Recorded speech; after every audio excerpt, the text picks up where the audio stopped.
Advisor to the fund, David Russell, speaks with Bettino Zanini from FIO Legal. I'm joined here by Bettino Zanini of FIO Legal. Bettino, we're out here at 9 a.m. I have to say, I think most European cities are the same, but Lisbon at this time of the day, when the tourists are still kind of sleeping, all of the fresh produce is getting delivered to the restaurants. It's a pretty special city, wouldn't you say? Yes, indeed. And the weather is great. We have a beautiful sunshine and such a good morning. So we're filming again now. Give us the Portuguese pronunciation of this place before I butcher it. It's Praça do Comércio. Okay, so for anybody that's then going to try and find that on a map, you're just looking for Praça de Comércio, okay, as I would butcher it in my Scottish tones. So, Bettino, we're here, this is season 2. The gimbal has decided of season 2 to give up. I think we may need to, I think the batteries are getting a little bit tired after a fabulous season 1. Let me just reset. Oh, there we go, looking fabulous. So, lots of things going on in the Golden Visa, and I think a lot of the feedback from season 1 was basically people are finding this a valuable resource in terms of getting up-to-date feedback on the Golden Visa, this magnificent program, which I believe, and I said it last week in London, it's a very honest program. Somebody invests 500,000, the Portuguese government has identified areas that they want to enhance, areas of the economy, renewable energy, agriculture, various other areas. So at the moment, there's been a European Court of Justice decree, judgment, and it looks basically that some of the programs could be at risk, but I don't think that stands at all for Portugal. No, not indeed.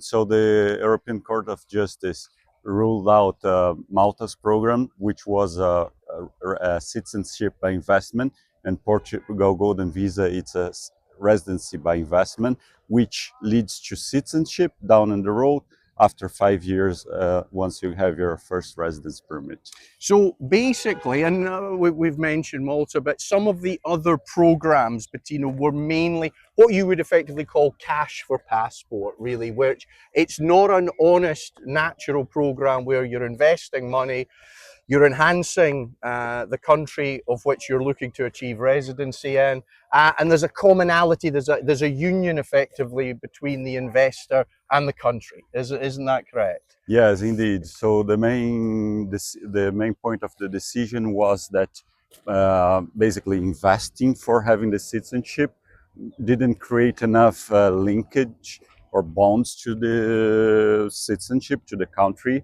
itself. So it wouldn't be considered as sufficient bonds and wouldn't be able to, under the European Union law, wouldn't be able to grant these passports. So they didn't allow that as they see that would jeopardize European citizenship. Okay, so for people sitting in the US, the UK, those sort of traditional countries at the moment looking at second residency and other nations around the world, Portugal is markedly different from this judgment, and it is good to go for the longer term. Yes, indeed. Okay, well, that's positive. That's good news, people. Moving on, but in terms of, again, I come back to it. A lot of people say to me when they're investing, are there major delays? How are the administrative delays? Now, obviously, I represent New Frontiers, one of the leading private equity funds that qualifies. That is the word I was searching for at 9 a.m. Qualifies investors for the Golden Visa. So we are very much onboarding the individual clients, but we are a little bit one step removed from that whole face of the Golden Visa application process. A lot of people say there's a lot of delays. What's your experience at the moment in real time? Yes, there are delays. Although in the beginning of the year, immigration authorities tried to do like a fast up this program in terms of putting everything electronically. They requested people who had already submitted their files to reapply, to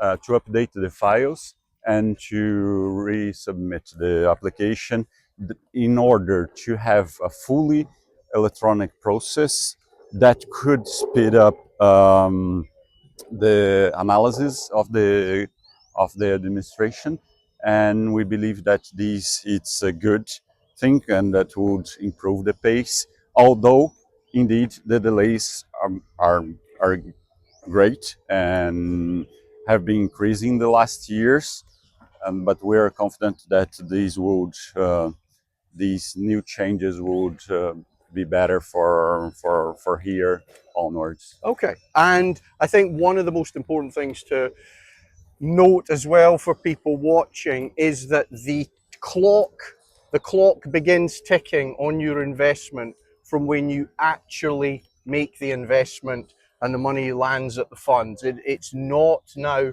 when you receive your first biometrics and process such as that. It starts immediately, so you're getting credit for the investment rather than having to wait for the clock to start ticking.